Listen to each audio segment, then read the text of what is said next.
Hey Jake, hey Jesse, how you guys doing? Got a little list, so I'm going to jump right to it. I am drinking tea today, as I have been for the last couple of days, really. It's been nice. Yeah, Jesse, your job at Adobe sounds awesome. It sounds just like the perfect job for you. I mean, you're doing what you like, what you're passionate about. The computer programming, and then you're so close to work with the random family. That's what I'm going to refer to them as, by the way, just random family. And then you're close to your fencing club, so it just sounds like the perfect situation for you.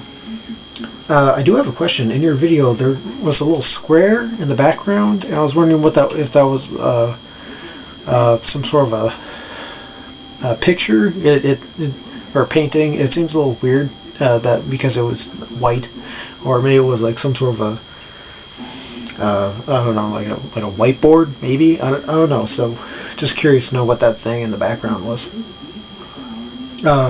Also, I really enjoyed the first video from Japan. It was that was really cool, and the mini hats were awesome.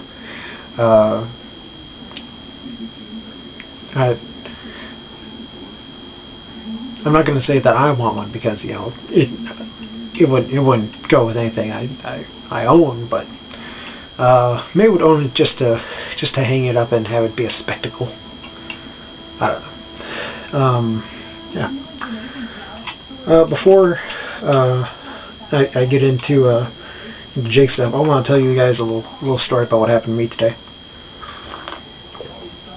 Recently, I've been listening to a lot of music from the Beatles, and I saw that they're coming out with a new CD called "Let It Roll" by George Harrison. So I've listened to a lot of George Harrison songs, and so I went out to a nearby town that has a Wal-Mart and a Target to go and try to find it. And none of the stores had it, so I was really irritated by that. But while I was at Walmart, I couldn't find it, but I asked a person if they could help me, and this happens to me so often, and it bugs the crap out of me. But you asked, it's like, hey, I can't find something, can you help me, to an employee, and they go to where you were standing and just oh, I guess we don't have it. I mean, an exercise in futility asking employees of a Walmart, where things are, because I mean, all the employees that I have ever asked have done just that and haven't helped me in any sense. I'm not saying, hey, look in the same spot where I've been and tell me that it's not there. I can see it's not there. I was just standing there looking. So, I guess my don't like it. Don't like it. I drink my tea bitterly at you, Walmart. It's delicious. No thanks to you. Anywho, Doctor Who. Jake, you were saying you kind of getting interested in watching Doctor Who, and I want to suggest you can find a lot of the you can find all the new seasons on DVD on Netflix, as well as just scores and scores of old ones. I think the Tom Baker stuff is pretty complete, if memory serves me right. So if Netflix is an option for you, or will be once you get working and get some money in your pocket, think about Netflix, because that's where I get all my Doctor Who.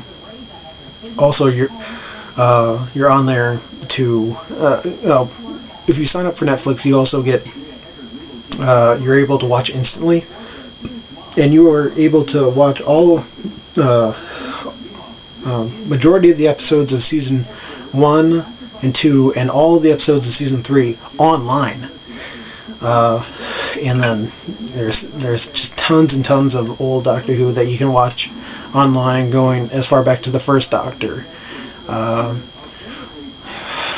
The first movie I ever watched instantly was Doctor Who and the Aztecs. So you're obviously, there's obviously going to be holes if you're just watching online, but you can see it and see what the Doctors are like personality-wise. And as far as the 8th Doctor on YouTube, there's a fellow who has cut.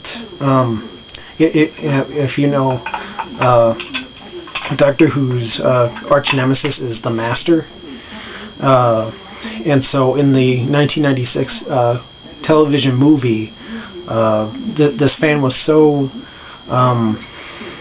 displeased with this man's performance of the Master that he completely cut it out. But all the stuff with the Doctor, including the 7th Doctor, Sylvester McCoy, all of his stuff up to Regeneration, all that, he just cut out the Master, and it works to some extent. So yeah, Netflix and YouTube for the 8th Doctor. I got a quick question for you, Jake.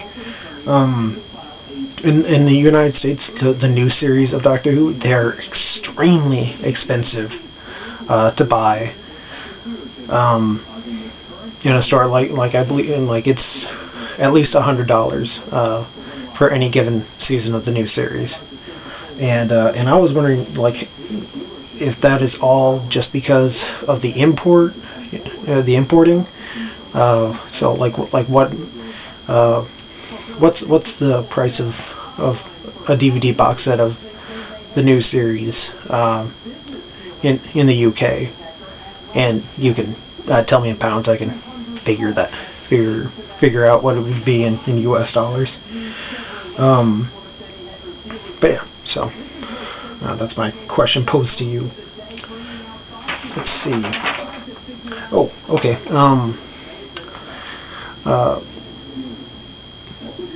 Continuing with Jesse's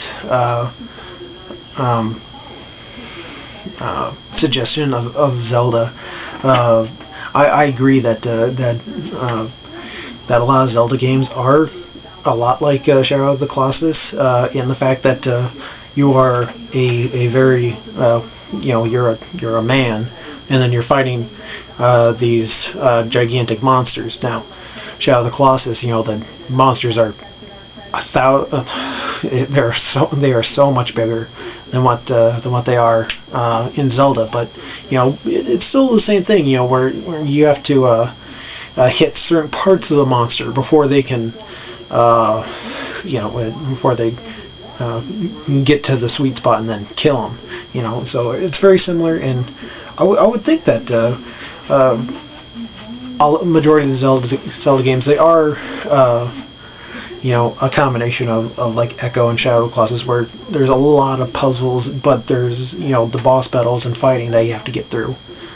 So I would suggest it. And personally, my favorite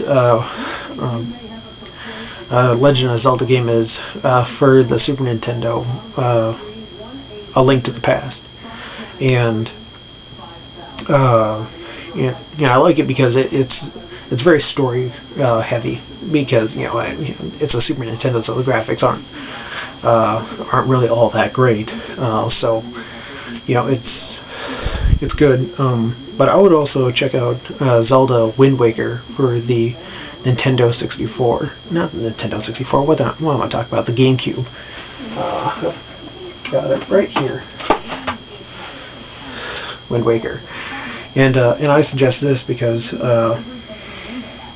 it's the graphics are better, but the animation and I'm not even gonna try to show you on the back because the video quality. But the animation, it's very cartoony, so it looks beautiful, but it's hilarious in a way, because there's a lot of humor injected into the story. Not a lot, but little bits and pieces here and there. So, but yeah, try it out. I think you'll be pleasantly surprised. Sure, and 1 second. Sorry. The movie that I suggest is Bottle Shock, starring Chris Pine and Alan Rickman. It's about California winemakers in the 1970s, and that's a great movie. Very funny. Yeah. That's all I have for you guys. Jake, I will see you tomorrow.